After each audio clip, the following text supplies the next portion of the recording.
G'day guys and welcome to the Hunters Campfire. Pull up a chair, get comfortable and enjoy some great company with Mark, Ian and Jono. Thanks to our friends at SSAA and Beretta Australia, we're here to help you make the most of everything you love about hunting, shooting and the great outdoors. Good day, gents. Finally got the technical glitches out the way, and we're now... I blame it on the dust. The dust has got into the ports of my computer and it is stopping things working. Well, the dust got in every other orifice, in my car and my body and everywhere else, so I'm still finding it in the car, not in my body, but yeah. How long did it take you to actually recover? Yeah, I was tired. I was it took me about a week to actually kind of recover. I thought, I'm just sleeping a lot. Wow. Yeah, I yawning a lot. Came in 8 o'clock to bed, and my normal 4 a.m. up to go for runs and walks and things didn't happen. I was still in bed at 6:30. Yeah, so say no, I'm taking this week off. I can't deal with it. Yeah, and brain power straight back into work. Going, oh my god. Yeah, how do you turn that back on? Yeah, I was back on the Monday and I was just broken for the whole week, and then still trying to recover. Physically, I think I'm okay physically now, but I've still got crap everywhere. I've still got the trailer half loaded in the garage with covered in dust and covered in crap. But I had to turn around half of my camping gear because my wife was going away this past weekend. So obviously we got home early Sunday morning. I got home at about 1 a.m. and so Sunday was just a bit of a recovery day. But then we had to turn around half the camping gear for my wife to go away camping this weekend. And so, turned around the swag and a few other bits and pieces, but the rest is still sitting on the trailer in the garage. Do you say your wife's gone camping? She did. Yeah. She went without up to you. Yeah. What kind of super wife have you got? So he kindly goes camping without him. Yeah, so her and Adam went. Hey, yeah. So her and my son Adam, I'll say, they went to the Springs 4-wheel drive park for a big tread 4-wheel drive event that they do every year. It's a fundraiser for the National Breast Cancer Foundation. Did they take the Everest? They did. Yep, they didn't take it up Bearclock Hill, but did they take it before or after you cleaned it? After, so you had to turn it around and clean it before she went away as well. Yeah, inside. So I didn't do an external detail. I only did an internal detail and an external wash. But Adam, my son, not Adam, who came on Northern Territory trip, and Joe went up to the Springs for the weekend, and they had a fantastic time. So Adam, he ended up making big mates with Lucas, who's the owner of Springs 4-wheel drive park. And if you look on socials, you'll see my son everywhere, geeing up the crowd at Bearclock Hill, and had a fantastic time. I can imagine. He would love it. I kind of half wish I didn't clean the outside of my car, but how long have we been back? 2 weeks? 2 weeks. This will be the second just over a week we've been back. Yeah. This will be. My car's had 3 solid washes since it's been home, just the external. I mean, the internal's been done as well by me, so not quite as polished as yours. But I kind of wish I didn't clean it because every time I clean it, I find a new dent. Yeah, so I've now got about 6 dented panels and kangaroos on my car. Because you clipped one, didn't you? I didn't just clip it. We took his head off. It went straight under it, both of them. Big. Well, that's the best way from the go. That's the best way from the go. Go underneath. Yeah, so I don't know if you remember. But when they go underneath, their tails sort of hang out the side and thrash about, and smack the sides of your car. And, oh my god! Anyway, I've got some dents. Yeah. There's going to be an insurance claim. Yeah, Mark. When we left, I think it was after we left. It was after we left Barclay. There was carnage all over the road. That was the Nissan Patrol. It wasn't just a Patrol. It was the tag along trailer that got it as well. So I think it might have put its head up because it thought, I got through that trailer. There was shit all up the back of the trailer, blood, guts, carnage stuff. It was smelly and feral. And I wasn't driving. I won't say who was driving, but Frank hit them. Frank. Frank. And both of them woke me up. I was asleep. Because the only way I could let someone drive at night time was to go to sleep because I was too nervous. And then I got woken up twice by 2 Bearoos. Anyway, I am most impressed with the bull bar though. It didn't budge, it didn't move, it didn't dent, it did exactly what it needed to do. But not so the rest of the panels. No, it's hard to. And if you don't hit them right, they pirouette too. It's a big long tail. Just spins. Yeah, those go pirouette down your doors, bang, bang, bang. On the anyway, way it's down. it's not major. It's just like there's a little dent there. But here's the problem, right? You look at the side of the car and you've got the front quarter panel. There's a little dent just before the front door. So it's on that panel. Then there's one on the front door. Then there's one just beside the one on the front door, but it's on the back door. And then there's one on the rear quarter panel. So every single panel on the back along one side got a dent. It was just one panel. It's easy, but yeah. Do you reckon are they? They're pop-outable. Yeah. They're all dent pullable. That's so good. It's just a matter of plucking up the insurance excess and getting it done. But anyway, such is life. We buy these cars and we do these things, and that's what they're for. Look, I was talking to someone about, they said how you go. The fact that we now have driven 12,000 plus kilometres over 2 years and 140 hours, and we've not had a mechanical issue is pretty good going. It's pretty good. Yeah. What's the name? Our trailer was starting to have a little tune around miles, and that tune, and it started to sing a little bit, and I was kind of wondering, are we going to make it or not? But we weren't sure if we were going to make it. And if you look at it started to sing a little bit. If you look at the wheel arch, there's some nice black marks where the tires there's just that right hand side suspension started to sing a little bit. Yeah. It was. What happens when you bring 3 buffaloes worth of meat home in a trailer? Yep. And everything else as well, including the kitchen sink. But it was crazy how much harder it was to pack it away than it was to pack it. Yeah, it was like everything. Nothing went back the same Tetris style as it went in. We were pretty level at the top of the trailer when we went away. We were significantly higher at the top of the trailer when we come back. Yeah, but far out, it took some time to pack up camp. So I'm glad we just got away. We still made pretty good time. We left camp an hour after when we hoped to, but we still got to get our swim and So basically, because we drove straight through too.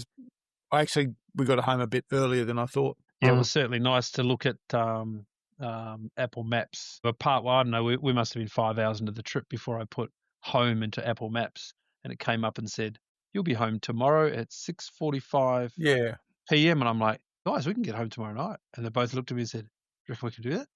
I'm like, "Yeah, I reckon we can do that." Under the proviso that no one gets sleepy eyes. As soon as you start getting sleepy eyes, we switch. I don't care if we got to switch every hour, but we don't want tired eyes. And that was sort of a promise we made that we wouldn't drive tired, and it was fine. But that's the beauty. We can't say that. I was going to say that's the beauty about the Patrol. It's a nice bed on the back seat if we were allowed to use it, but you're not allowed to because that would be illegal. No. Did you stop at that place? I can't think of the name of that had the little microbrewery. No. Oh, we did. That was weird. That was weird. What was that one? Started with D. We stopped at D. No, this was a petrol station. So we were trying to make the 3 ways, whatever it's called. 5 ways. 5 ways. No, 3 ways. 3 ways. Yeah, 5 ways is in the valley. And downtown Toowoomba. And what was that called? Creature Terrace. It won't be 5 ways. Starts with D. I'll find it. So we believe you. What about it? There was a brewery. Yeah, well, it was a kind of pretty run-downy type petrol station, and then it had a barbecue. It had a barbecue area called what was it called? Yeah, I remember. Something the far and what was it? It was like it was a play on words. It was the far view or far Q pet barbecue area, and then it actually had this inside. They had a quite a menu, and they served camel, croc, and all that stuff, and they had their famous grills and all this stuff, and then and just around the corner was quite a microbrewery. Well, actually, kind of not really micro, more like a kind of mini brewery. It wasn't that small, actually. D. Do you remember driving through Larimer? Yes. And do you know the significance of Larimer? Last stop Larimer? Yeah, we got that lesson from Rob, which I thought was quite interesting because he's like, it was either the publican or the publican fed it to the Crocs. I think it was fed to the Crocs. Or the bakery lady put them into pies. I think it was a bit of both. And then not long after that, we drove past and went, there's that. Yeah, well, that's what there's the pie shop. That was the conversation last year. Yeah. When the guys were talking clearly, about it, I didn't know about it, and the guys were talking about this last stop Larimer. Yeah. Yeah. I can't find this place. I'm sure we. All right, that's all good fun. Let's talk about the hunting. Let's talk about the hunt. This is. I'm sure people would love to hear about the famous rundown distillery. No, the distillery was actually really, really clean and new looking. The petrol station was. So I think they were making their money off the beer. Very good.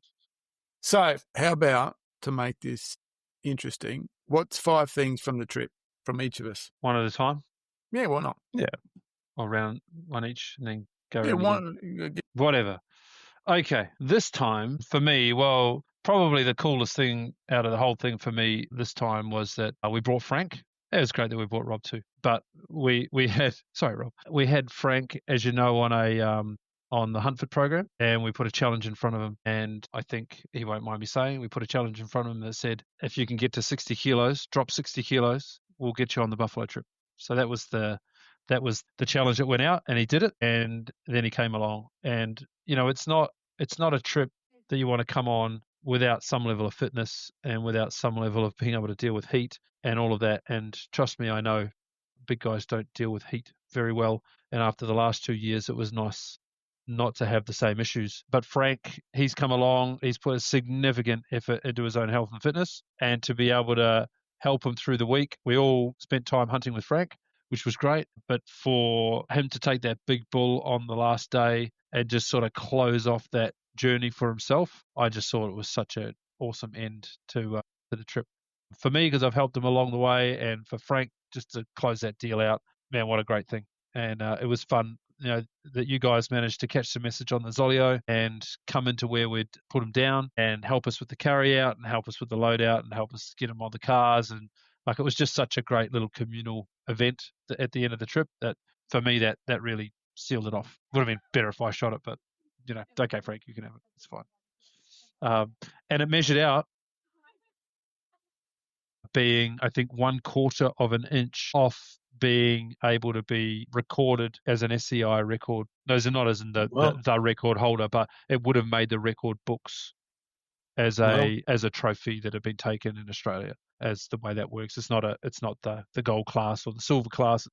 Once it gets to a certain size, your name in that trophy gets measured and entered, and it was just a fraction under that, which talks about its size. It was a significant animal. But yeah, that's number one for me. It was an awesome thing for Frank. John? Cool. For me, the hunting, well, certainly it was great to see Frank succeed, and it wasn't a highlight. That's not what you said. Me. That's not what you said. No. I've got it on video. I'm being polite. Obviously, my objective for this trip was to shoot a bull, and Frank shot the bull of a lifetime, in my view. But he earned that. He worked hard for that. And congrats to Frank. But yes, I did have a few choice words on that. But no, the highlight for me, or one of the highlights for me, was the fishing, the barra fishing. We went down the one morning with Adam and Frank, and we had a great time on the fishing. Caught my first ever barra. And to catch it where I caught it, it wasn't, on a private property on that real, little water. There's not much there. And what made it really special for me was we found that spot. I don't know if you remember on our first trip a few years ago. We called it the Oasis. Oasis. And I always wondered where that was.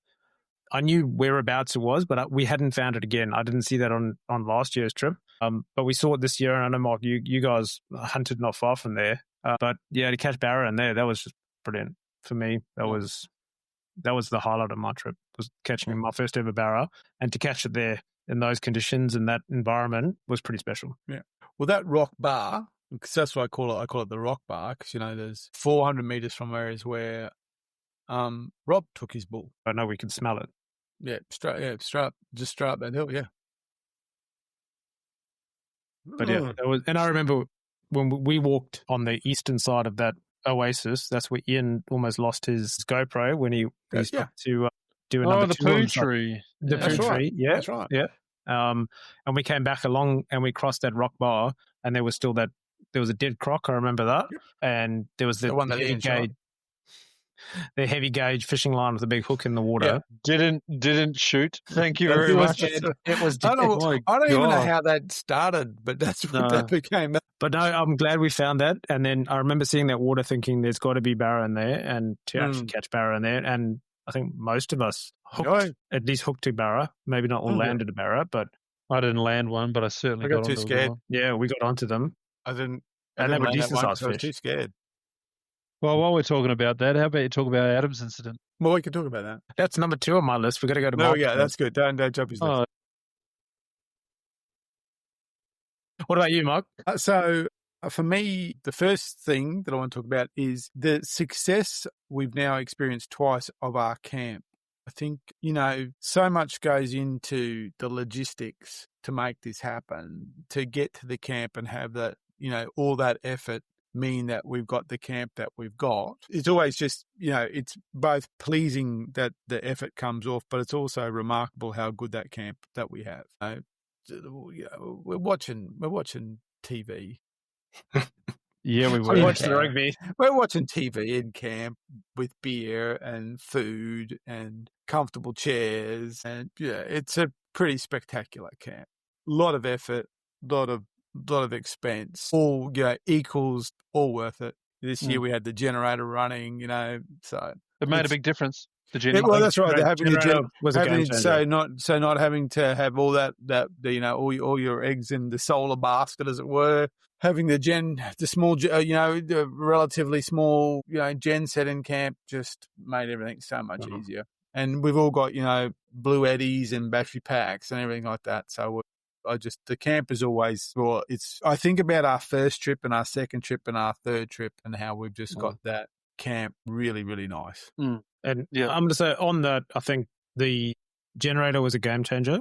Mm-hmm. And I think next trip, I don't even think we take solar. I don't think it's worth it, to be honest. I don't think it contributes that much. Yeah, probably with the quality of the gen set now, what we could do with it, I just don't think that the solar really contributes from a space and weight perspective.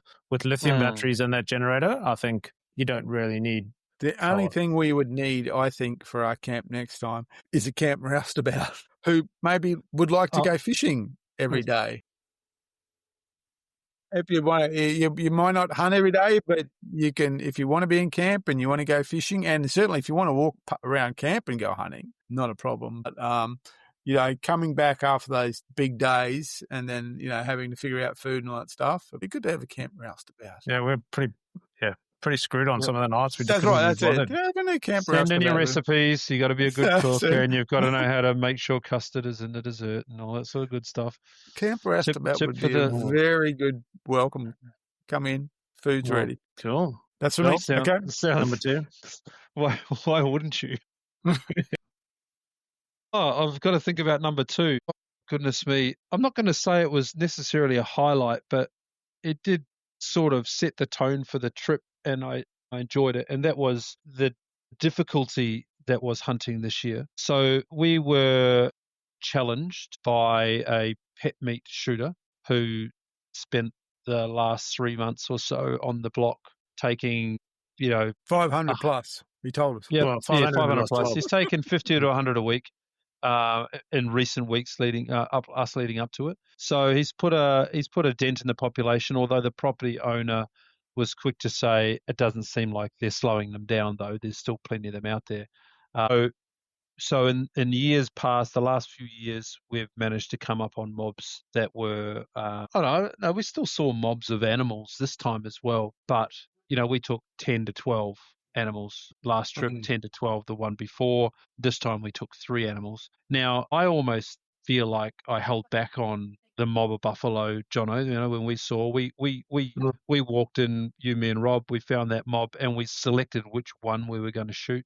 Whereas the years that have gone by, we would have probably brushed up the whole mob or had a go at it. It was a small mob, and there was young in that mob as well, so we were a bit more selective. Right. Well, I also think we were mindful that it was this guy's living, and it was also money that were potentially taken off the table to the property owner as well. So could we have shot more? Yes. Did we? No. But it did make the hunting a bit harder, and I think lucky for us, we've been there a couple of times already, and we've sort of started to learn how to put the puzzle together. and it came off for us in the end. We had the extra help of Rob this time. We added another layer of water study to our maps, which was what we call Parramatta water. Parramatta water being, we call it that because it was blue and yellow. Blue and yellow water was virtually guaranteed to be water there, whereas in the years before we had possible and probable water. So, we had a bit more of that. I used the drone a couple more times to verify water, but I think the hunting was harder, but because it was harder, it felt a lot more rewarding as well. Maybe it felt more rewarding because I didn't shoot it in the river just down from camp that you found, Jono. This time I had to hunt for it. But yeah, that was, call it a highlight. It added to the experience. And it certainly didn't make it easy for our guests. They had to work hard as well, which was good. Yeah, I mean, I do think numbers were down, noticeably down. And I say that because I certainly didn't see the same amount of sign that I saw as last year. Until those last couple of days. Well, they were concentrated in a specific area where we had Parramatta water, whereas where we normally hunt was actually remarkably dry, where last year we had possible and probable waters. And I think of 10 that we went to, and I just picked 10, maybe it wasn't 10, but 9 out of 10 as a percentage had water in them from Rob's map. This year, there was not much water up that end. Not much water at all. And on the western side of the main track that went up to where we were, there was significant water last year that was non-existent this year. Yep, correct. So yeah, it was certainly dry. And our honey hole was no longer a honey hole; it was a dry hole. So we did shoot a buff not far from it. Yeah, but last year that held huge numbers. Yeah, and then the swamp as well. Last year where we shot buff, we shot pig, was barely any water in that. So I think the impact on the buffalo numbers was twofold. Was A, from the pet meat shooter, and then the dry. It concentrated the animals to water, and we certainly found them a lot further on that eastern side where there was more Parramatta water. But I think what I've learned as well from now 3 trips is the type of water is important. It's not just that there's water. They don't seem to like. No, they don't seem to like. I mean, by the steep-sided creek bed water, they don't seem to like that. You don't see much water. You don't see much sign around that. They like the more open pan type water where they can see there's visibility. It's easy access. We were concentrating billabongs. That's where they go. They're not going to those really steep-sided creeks. That's where the pigs go. But we were focusing a lot on the creek beds. I don't think the buff go to that because all the buff this year was shot closer to open pan water, billabong water. Yeah, you're right. It's funny because I this is the first year I saw mob of donkeys. I didn't see any mob of buffalo this year, but I saw a mob of donkeys this year. And that was a big herd of donkeys. And when they came out of that water, just basically where you shot the one in the water last year, they came out of that water from there. So yeah, I mean, but that's the thing. We had different water levels, so we had different responses to water levels. The first year was the driest. Second year was the wettest, as it were, and this year was kind of somewhere in between. Yeah, I thought this year was drier. No, I think this year was definitely drier than year one. I think so. But anyway, that's what I mean. We don't have to argue about it. No, this is somewhere in between the first year and the second year. No, I think we're saying that this is far drier than the first year. Yeah, I thought this was the first year was the driest. No, I think this year was the driest. The water that didn't exist this year was definitely there the first year because we walked on it. Anyway, they did say they had a different wet season this year. Yeah, 3 months of no rain in the middle of the wet. So yeah, that's what the property owner said. 3 months of no rain in the middle of the wet season. It's like crazy, and it's certainly visible. John, for me was Adam. So yeah, that one morning, I think that was the day you two went to town, wasn't it? I think you did an ice run. Yeah. So Frank, had to go find an ice cream. Yeah. And my iced coffee as well. And iced coffee is what we had to go for. Yeah, I'm still waiting for my iced coffee, mate, by the way. The 2 that I had in your car. But anyway. Smell by now. I've been waiting for a while. So yeah, we went fishing, Frank, Adam, and myself. We went fishing and we had some really, really good luck. But anyway, we were fishing and it was some of the spots were a bit precarious, really steep banks, and they were quite muddy and slippery. And anyway, Adam hooked up into a barra, which took him into a snag, and he had to try and go and get right down on the water's edge and get his line from around the snag. And his words were, "This is not going to end well." And the next thing you see, he is like starfished sliding down the bank, and he goes straight into the creek, like literally, and disappears up to his like chest height, and his eyes are like saucers, and he's trying to climb up this log to get out of that water, and it is. I'm pissing myself laughing, but I'm worried as well because there's crocs in there and everything else. Yeah, there is. But yeah, and he doesn't swim. He can swim, but not very well. He's very nervous in water. And to see him stressing, chest up in water, and his feet aren't even touching the bottom. So he's trying to climb up this slippery log. It was hilarious. I was pissing myself. Hilarious once he's out, because the description of that body of water was a saltwater crocodile lives in here. Yes. Yeah. So we've read about these stories up in the territory where man fishing gets taken by a saltwater crocodile. It's all funny now he's out, but man, oh man, he must have packing himself. Oh, and especially somebody who doesn't swim very well. But he got the barrow, and it was a nice fish. Yeah. Managed to land it. That's the main thing. Yeah. That's the main thing. You got the fish, and his hair looked good as well. Great. The gel held out. Yeah, I think he had the Dyson somewhere, the Dyson hair twirler or whatever. Yeah, very good. That's what the second road case was the hair product. Yeah, just his hair care products. Expanding on that, for me, again, you drive, 36 hours plus one way, and then you spend 7 days in camp in pretty tough conditions doing some pretty tough stuff. And we had a bit of sickness in camp, but remarkably, the people, everyone stuck together. No one lost their shit. No one had a tantrum. Yeah, I got close, by the way. But, I can understand a little bit. I was having a conversation with Jono on the last night saying, we really need to go back to camp, mate. We really need to go back to camp. But, again, it's remarkable that people keep their cool because, I've been in camps where people can't find a beer and they lose their collective shit. Whereas just one, we didn't run out of beer this year, so that's good. The people made this camp as good as it was.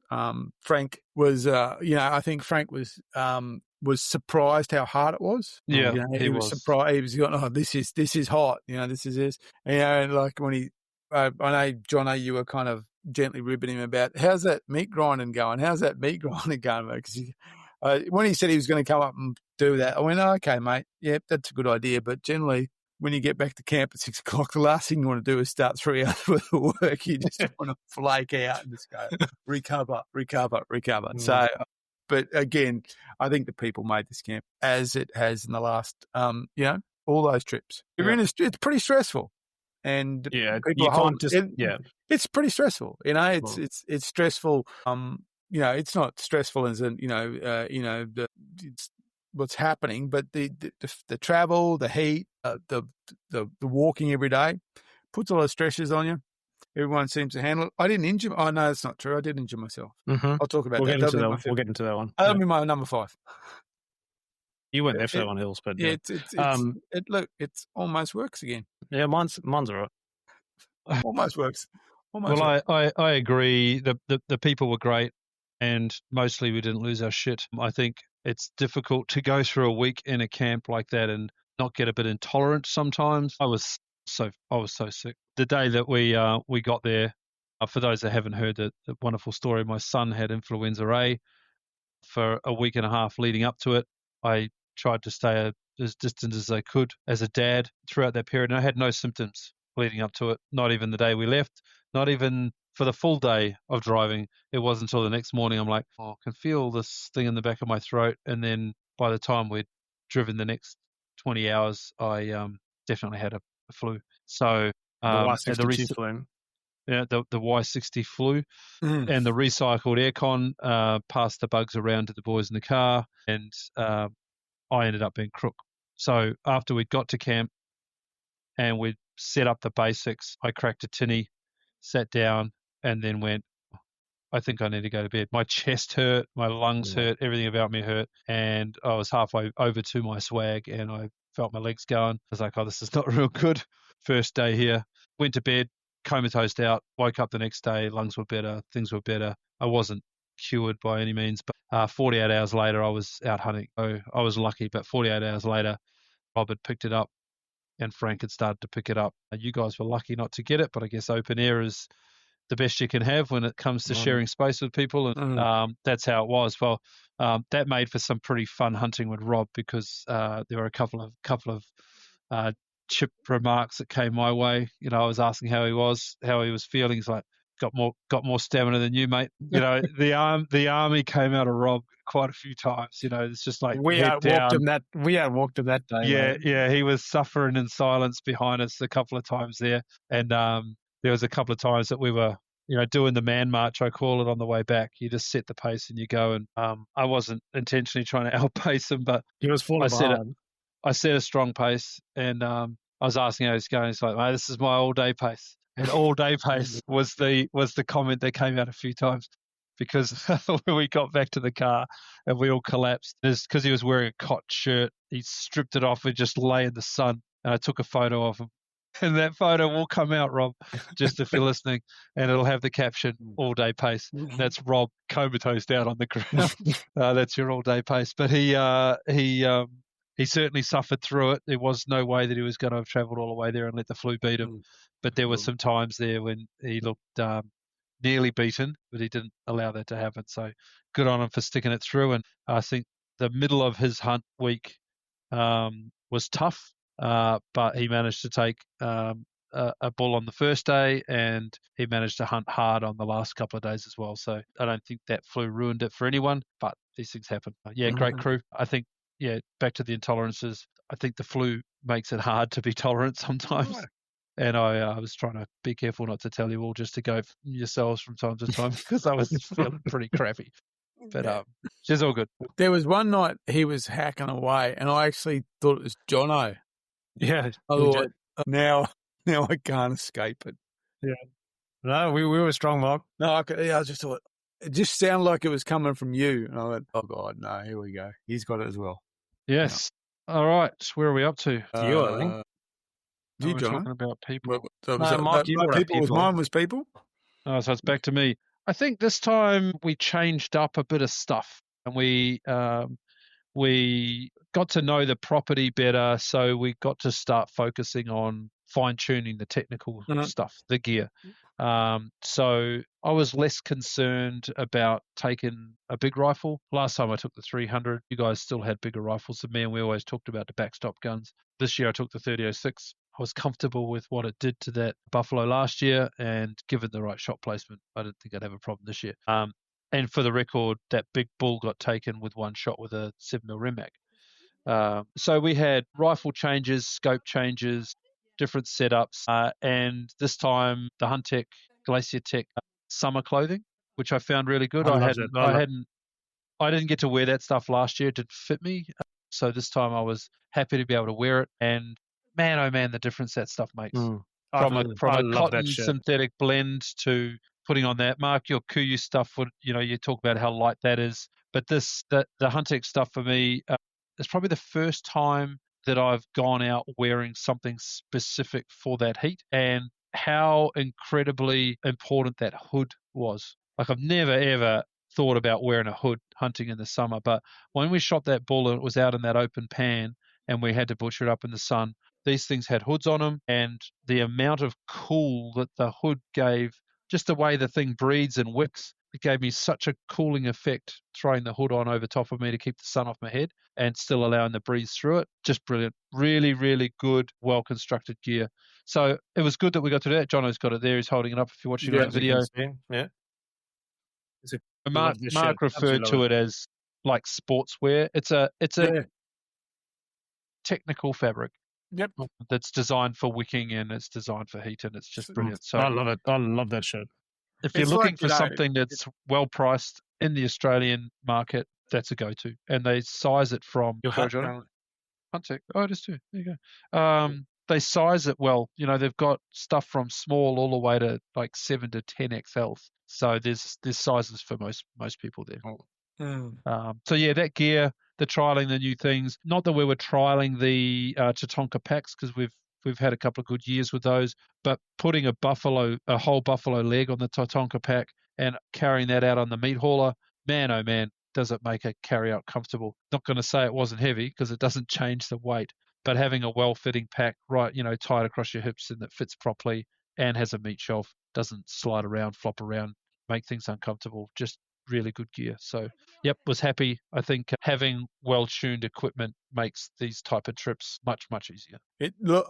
Interestingly, what I did find, because I wore a combination of a Kuiu and Hunt Tech, the Hunt Tech, because I washed a Kuiu top and a Hunt Tech top didn't hold the stink as much as the Kuiu. Oh, yeah, that's interesting. I washed them.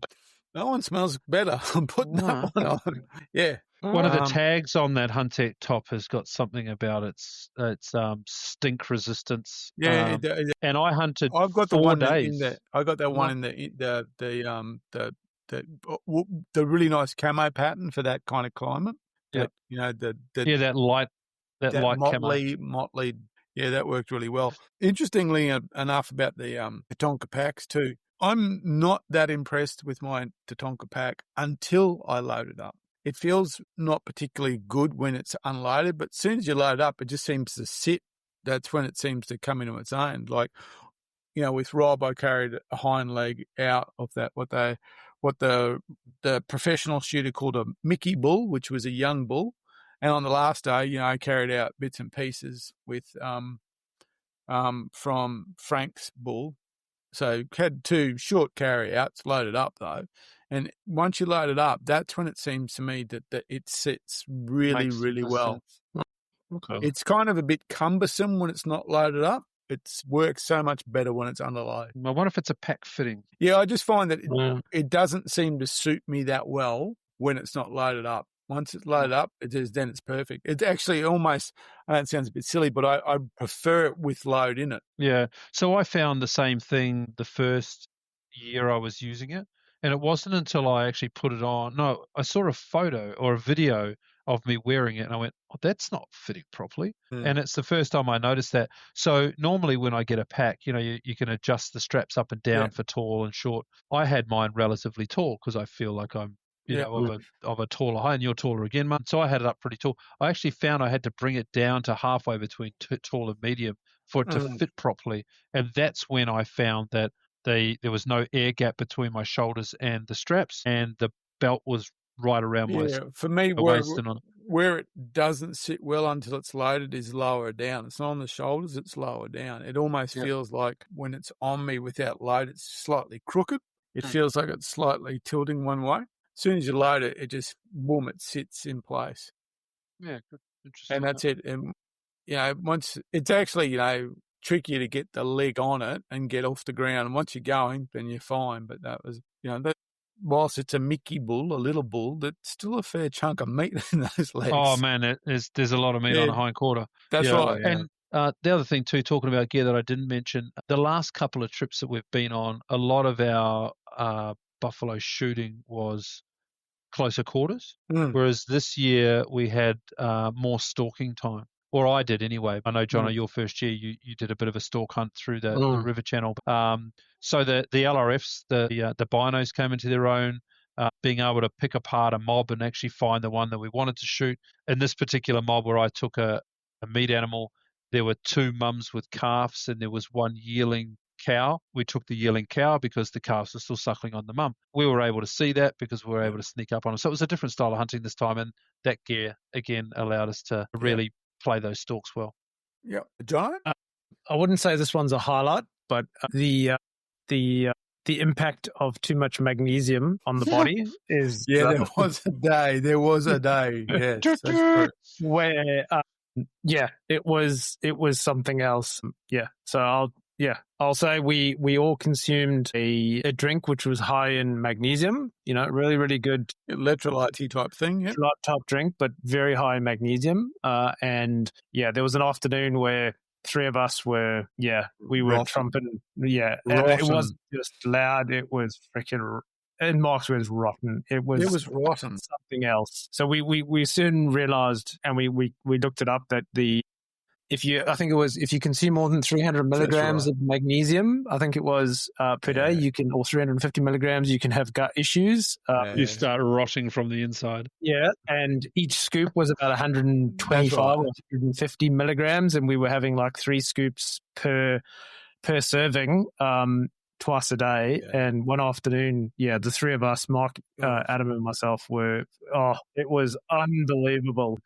So I'd be very careful about your magnesium intake and look closely at your electrolyte blends that you're having, because I had another electrolyte blend which didn't have any magnesium in it, and I was fine after that. Yeah, that's right. We went to that one, and I was much.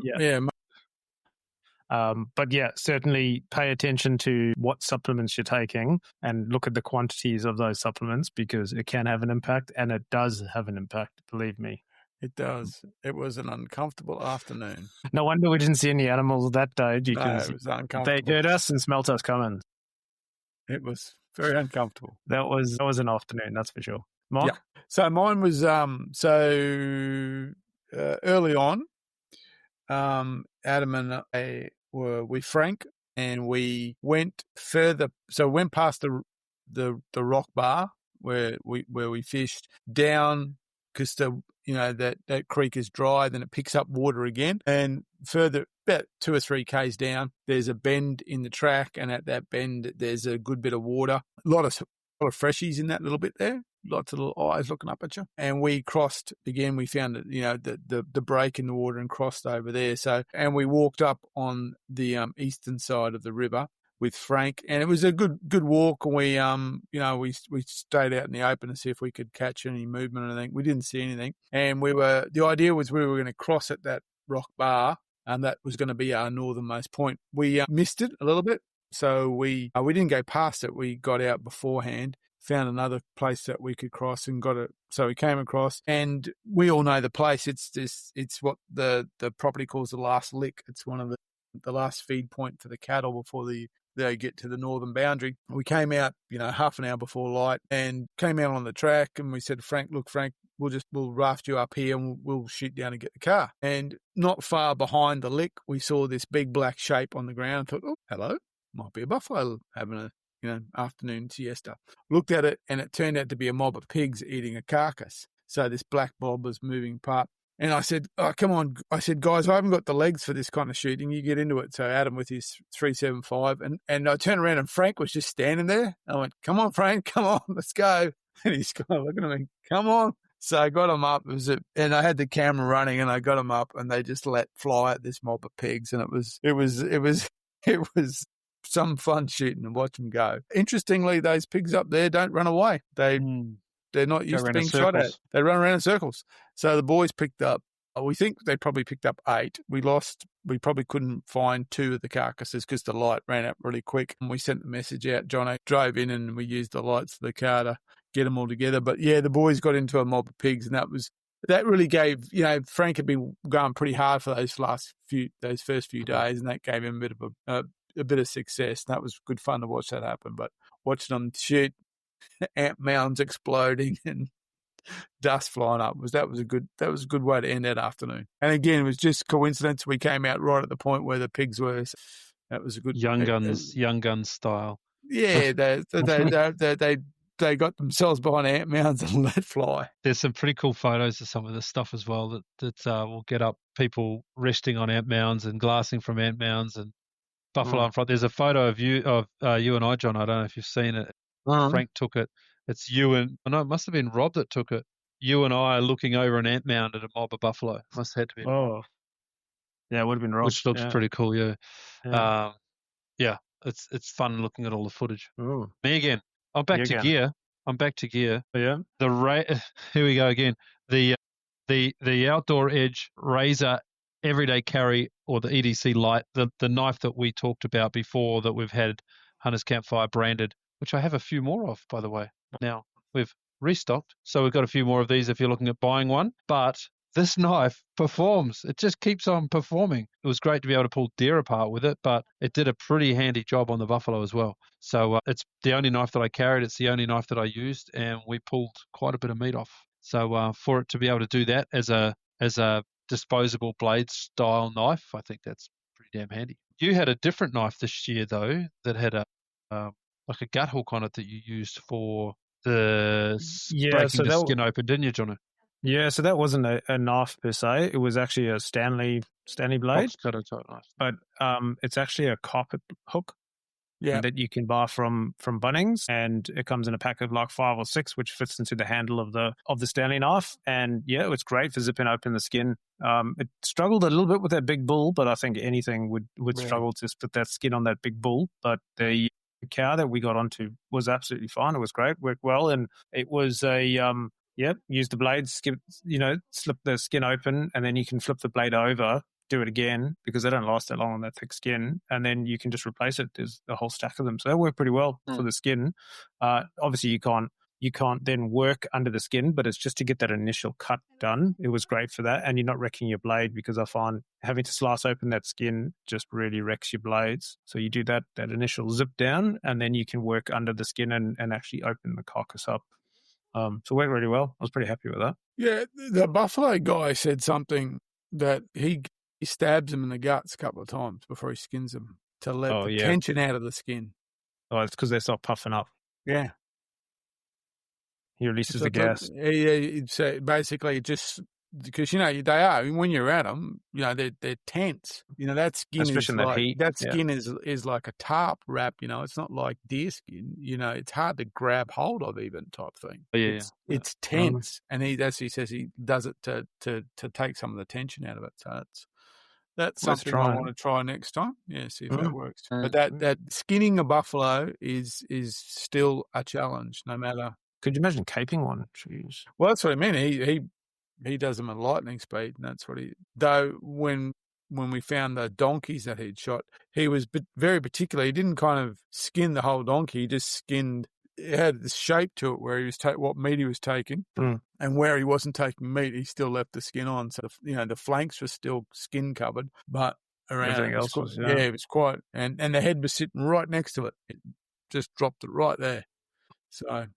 Very interesting. Yeah, it shows you how efficient he is. I think, what did he say? 9 minutes is what he said? Buffalo in 9 minutes. That's pretty impressive. Yeah, that is pretty impressive. Well, we had an interesting experience, actually. Might not have shared it with you guys, and we caught it on video. I was just watching it the other day. And that is when that big bull got shot. So lucky enough to be in perfect wind, stalk up to within about 200 meters of it. And then we sent Frank on ahead. He stalked up behind some ant mounds. He got to within about 120 or something like that, and he hit it in the back of the head, which was great. It was perfect. And Rob and I just saw it go and that was it. It didn't. And then Frank made sure the job was done by emptying the 5-shot mag into it, and it didn't get up. That's fine. So you do the normal thing. You're careful. You head over to it. Give it the old eyeball poke to make sure there's no life in it. And it was dead. It wasn't breathing. Its eyeball didn't move, whatever. We went to put our packs down over the tree and the damn thing tried to get up. Yeah. Frank told us that. Yeah. Tried to get up. It's on the video, so you'll see it happen. But it was just the last energy coming out of it. Yeah. I guess it's like a brain fire or something like that. It just went, it was done. But it was enough to reach for the rifles, I can tell you now. Especially a bull that size, yeah. If only he'd got up and walked 3 steps out of the water, that would have been very, very handy. But he did do that. A bit of a heart start. Oh, I'm sure. Yeah. What's next, Jono? So for me, I would like to talking about equipment is Ryobi. You got a new one. I got the new one. So I was going to say, Ryobi's warranty is what you're talking about now, are you? That's exactly what I'm talking about. Yeah, let the smoke out of the last one. So yes, when Frank and Adam and Mark got laid into those pigs, there was quite a nice little bore in there, and I had my reciprocating saw in the car, and Frank got to the tusks on that thing, and next thing you know, it started smoking, and it didn't work properly after that. But yep, good old Ryobi warranty, fantastic. I took it to Bunnings. They said, what was the issue? I said, it started smoking. They said, can I see your receipt? Showed them the receipt, and I got a new one. So still in the box. So yes. So Ryobi, if you're listening, we like your gear. Yeah, we test it out. Yeah. We test it? Yeah, we test it out. Well, that's the first bit of Ryobi gear I've ever had that's failed. I had a Ryobi fan that ran all week. I had a Ryobi blower, which was one of the funniest things is watching John cleaning his car in the dirt, in the wind. Me and Adam are just inside after 8 days hysterically giggling at Jono chasing dirt with his blower. That was at the dump, wasn't it? Yeah, that was at the dump. We just go, what's he doing? I was trying to stop dust from getting in the car, but it was too late. Yeah. No. But no, Ryobi warranty, fantastic. If you register it, you get an extra 2 years as well, so you get 6 years of warranty. Love the blower, love the power packs. I just bought myself one of the little USB adapters. So Adam had those. Yeah. I just bought one of them. I'm going to put that on my show. Yeah, I got one I just bought one. They're fantastic. Adam had a 5 amp battery on his Makita, which is going to be the same as the Ryobi, and he charged his phone 5 or 6 times without it going flat. That's impressive. Yep. You can even get one. You can even get them with a 150 watt inverter now as well. Yes, you can get a Ryobi. It's got a USBs and it's got a 150 watt socket on it. It's just ridiculous. Yeah. We should probably give you a couple of hours of your fridge running. So, some of your. We actually think. Well, one is, let's be honest. Adam loaded his swag at 4 a.m. in the morning. And in fact, the tie-down strip worked. That's why the swag was so badly beaten, because it dragged it along the road. But you know what's funny is, and we think the reason why the one went off the roof is he actually admitted he thinks that the bag blew out. Yeah. And it dropped its shape. He thinks the straps had already snapped out.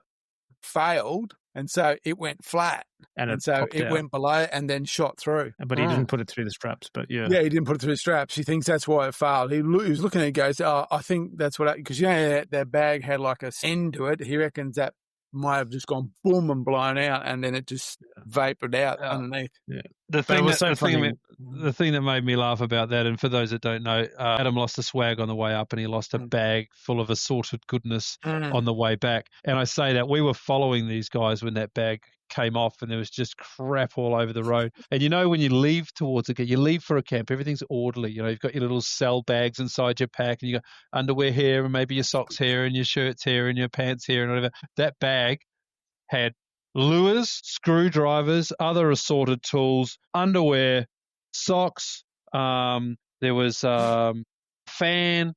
It was just assorted shit that you could think of, just smashed all over the road. And I'm running up the road trying to grab it before the next B double comes beating down to smash it even more. 130. Poor bastard. Anyway, he lost some gear. I lost my solar panel. Now my solar panel, the hex head roofing screws, that you screw down roofing iron with. So I was comfortable enough to butcher my roof rack, right? So I put my solar panel down on the roof rack, and I roofing screws down in all 4 corners. One of those big road trains came past and ripped those screws straight out of the aluminium roof rack, and off went the solar panel. Now, the solar panel obviously took flight and did what solar panels might do. It was one of those real flexible, thin ones, so it floated back to Earth, and it was absolutely fine. The only thing that was actually broken, not that I tested it to be broken, but it looked munted, was the controller. So that just went in the bin, and that was fine. The solar panel is remounted on the top of my car with the same screws. I have to say, I've got a plan for that. I'm not planning on driving past too many 5-trailer or 4-trailer big quads or whatever you call them, road trains. So I should be okay for the foreseeable future. But I'm just going to get a bit of angle bracket, put it at the front to make a little scoop in front of the solar panel, so it's not an issue. But yeah, we lost a bit of stuff, so there was a little bit of technical work going on there. But yet again, we did have power problems. We had the generator running, everything was okay, but we spent an unusual amount of time trying to fix solar and feeds into batteries and stuff. That's why I said, I think next trip we don't bother with solar. Take batteries and we just charge everything off and we cycle through batteries, run one battery during the day, and charge the other one, and then swap them over, and then the next day charge those. I think the dust, the amount of heat is just too much for the solar. And we did that. We had that test that we did with that video with regards to shading. Yeah. So when you look at dust on your panels, and the amount of dust there is just ridiculous. I just think in the environment that we're in, the harshness of it, I just don't think solar works. Next year, I'd like to find a nice grassy area. Good luck with that. Rather than being in the dust. Yeah, we will. We go to Victoria for plenty of grass in there. No, I think yeah. To answer your question, yes, we had power problems again. We were constantly chasing. Are we going to put this panel on this battery, why is this cable not working? I think if we just take decent batteries, charge them on the generator, we run it the Jenny when we're not there. That generator was fantastic, and we'd just be done with, I don't think we bother with solar. And the Blue Eddy / EcoFlow things, they're just so nice to have in camp. Yeah, they're great for the around the camp lovely, stuff. Clean power that they produce. Yeah. Good coffee machine. Ran my fan all night in my swag and produced good coffee in the morning. That's right. So, yeah, I think no more solar, save the weight, save the space, and I'd just rather take an extra battery and charge it up on Jenny. Okay. My number 4 is my Chapuis. A Chapuis. Chapuis. I'm getting better with it. I'm learning it. Yeah, I'm getting better with it. The bull with Rob, that was at distance.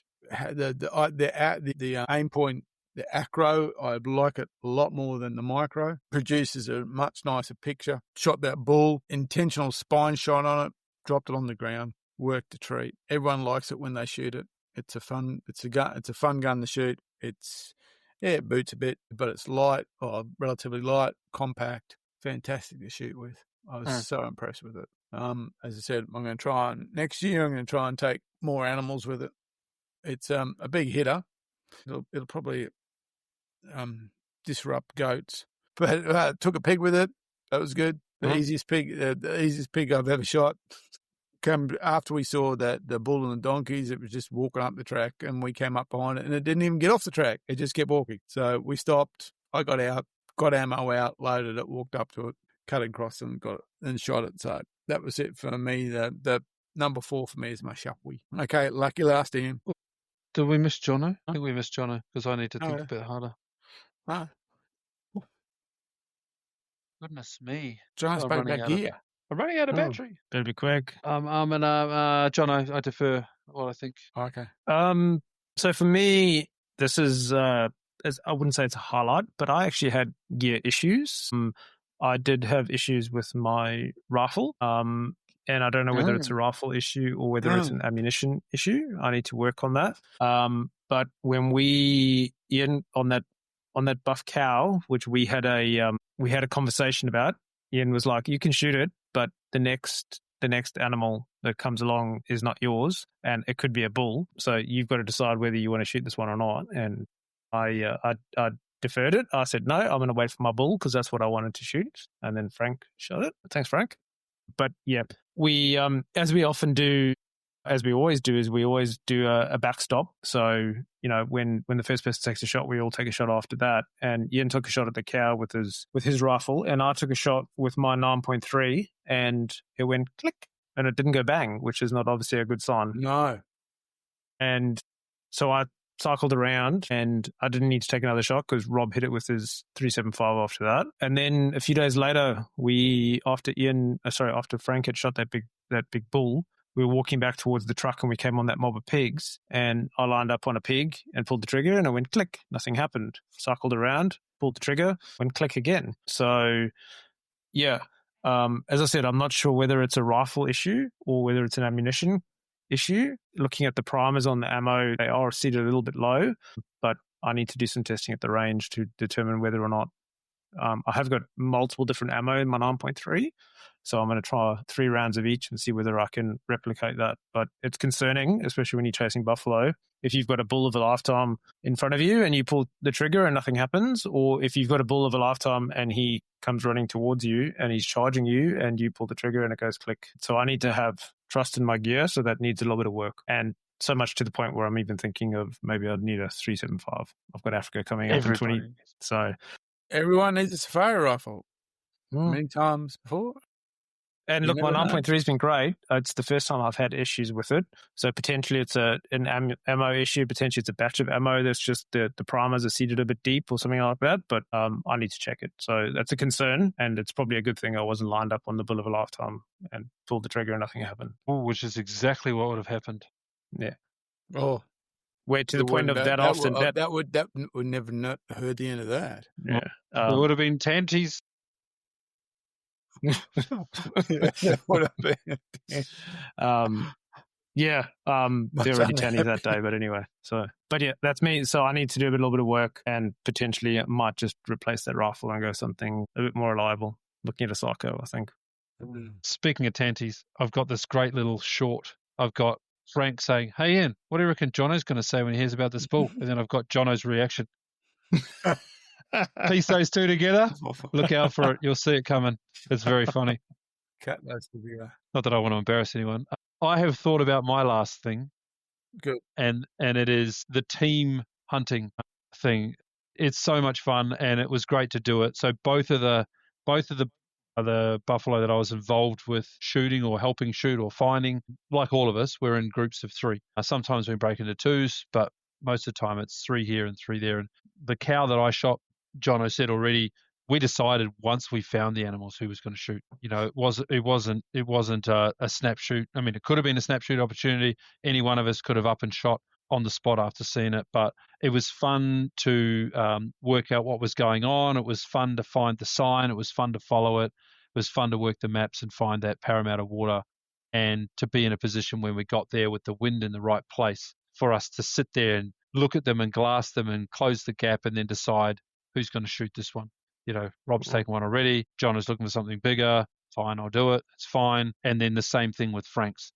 You know, it was very, very easy, and it would have been very, very easy to get up any one of those days and say, I'm going fishing today. It's hard work. You know, you can't understate it. It's some of the hardest hunting you'll do, because you're getting up not early in the morning when the temperature's nice. You're kind of getting up in the morning and waiting for it to get horrible.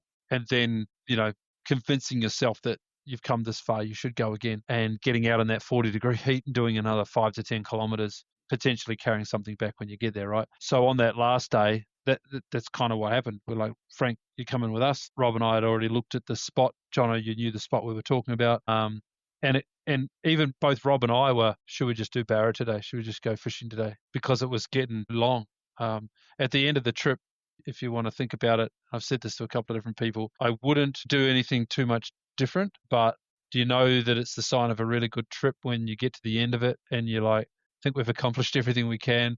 I'm looking forward to going home. Like it's tough every day. So to the teams thing, that last day, again, we teamed up, we went out, we worked together, we found what we needed to find together, and we decided it was Frank's bull on the spot, and off he went. So I think that made for some pretty interesting hunting, because some of the other ones, it's been, shit, there's a bull and the guns are up and off we go, all guns blazing, whereas this was a bit calmer. Yeah, and I think you talk about that team thing, is that, you know, we were, Mark, 2-3 Ks we're west of where they were, and we were hunting, you know, on our own. But actually, we're sitting on some very nice water. Actually, really good water. Sit here, I reckon a buff's going to come in here. Yeah. And then, you know, we got the message come in, big buff down, need help, and you know, we came in and you know, we marched over and helped you guys, because that's what we do. With, you know, in that environment, in that terrain, we've all got to help each other. And we straight away up, you know, picked up our packs and off we went, marched the 2.5 Ks, and there was a bit of cursing when we got there, especially for myself, but we all helped and we butchered. And I guess, Mark, that probably leads us to your last point, I guess, is probably going to be, I'm not sure if this was your point or not, but was the effort that we had with that bull. No, it wasn't, but it was worth talking about. Actually, my last point was that. But so, yeah, you know, the reiterating on that toughness, on day 5, I woke up and went, yeah, I'm starting to feel it today. You know, slowly. And on that day 6, that 2K squirt, I thought, oh, I'm about done. And then we were sitting there when you guys went to get, you know, move the cars. We thought, we could move this bull off this water if we had to, you know, and everyone's going, yeah, you can. So we said, okay, we put that strap around it. We all 4 have gone, and it started moving. We go, we're moving. And then that strap let go and came back and hit me in the hand and everyone else went back and landed on that bloody, you know, hard pack sharp mud. This strap was one of those King's tie-down straps with the dodgy buckles at the end made of aluminium. It wasn't a buckle. The strap actually snapped. It just snapped, and the buckle came back and just hit me. Hit him on the finger. It hit me on the hand. I was bleeding over here. Yeah. I landed on top of Adam. Adam landed on top of Frank. On that hard mud. You know, that hard, sharp mud. Hard, you know, mud. And that mud is full of divots from all of the cattle prints when it was still wet. Because when Frank shot the buff, I pointed the camera at Rob and said, "Now's your time to dance, mate," because he said he'll do a happy dance, and he did, and he twisted his ankle on one of those bloody potholes. So he was hobbling around all day pace. We're all lying there going, "You okay? You're okay." No, I'm not okay. And that was it. That was Mark. My hand. I went, "That's it. I'm done." My hand, the pain in my arm was just going, "Okay, just sit on this tree and just." That was it. But actually, no, for me, I mean, that was reflective of how tough it is. But my last one. So on our last trip, I remember. So on the first trip, I always remembered that barrel we found in the middle of the dry, and that then turned into the honey hole on our second trip. On this trip, for me, one of the most memorable things is the magical bull on the hill, that big, massive bull that lives up on the property next door. And you drive along, and you just see this, God knows how big, black, massive, he's huge. Just like, it's like megafauna, it's like looking at, it's just going, that's not an animal. That's just some kind of, it's just sitting there and he's just slowly moving. No care in the world. And I just thought, look at that thing, It's just so big. And everyone's going, he's at 200 meters. If we took him, I thought, just imagine trying to move him.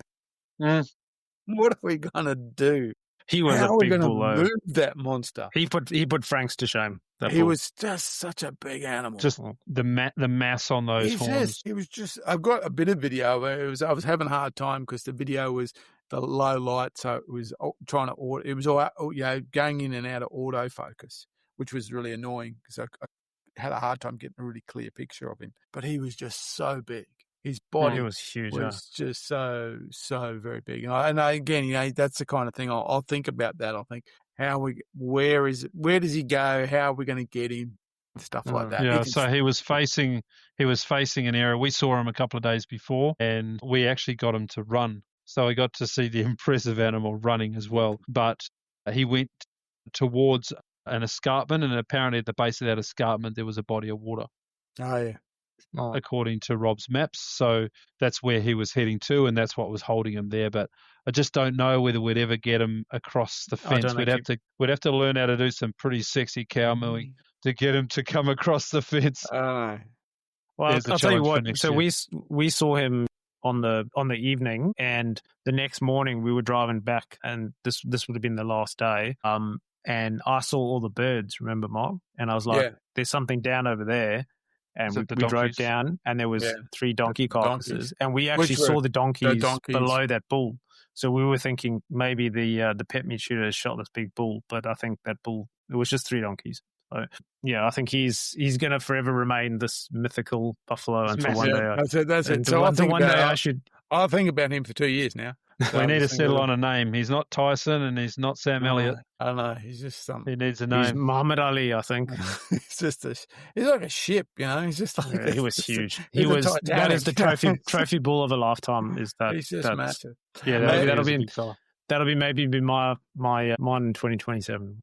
And coincidentally, because it was Father's Day when we were away, when I got home, my boy had made me a coaster, and it's a Parramatta coaster. Yeah, because he knows I'm an old Parramatta supporter. They made me a coaster. Well, that's a sign, I think. The fact that it was Parramatta water and you got Parramatta Eels. That's all I can say is go Broncos. I'll see you there. Sunday. Are you going? Yeah, I got the suite. You any tickets? There's a lot of people. I got 14 of them. Yeah. For our customers, Jono. Anyhow, our corporate customers. We'll leave it there. All right. I think that's a good summary of where we're up to, the event that we had. I'm sure we'll have a bit more chit chat with Frank and Rob and Adam at some point. But that was nice to go back 2 weeks, and not hard to remember it really, is it, Jono, with the dust and everything hanging around in the garage? Still finding dust, mate. Still finding dust. I removed the whole light assemblies from the back of my car. Like, I've actually pulled the whole light assemblies out to get the dust out from behind them, because otherwise it just stays there. Yeah, I just sit there and hosing it out, and it's just, my driveway is now orange from that dust. So, but all I can say is roll on 2027. I'd do it all over again. Yep. And we will. Well, let's call it. Cool. Good night, We're gents. done. Rightio, that's a wrap from the team at the Hunters Campfire. We hope you had a laugh, learned something useful, or at least were a little bit entertained. And you feel a little bit more pumped up for your next hunting, shooting, or outdoor misadventure. As always, a massive thanks for the support from our friends at SSAA and Beretta Australia. Whether you're out there chasing game, telling lies to your mates around the fire, or just trying to remember where you left your boots. Stay wild, stay curious, and for the love of all things blaze, stay safe, so we can see you back around the fire next time.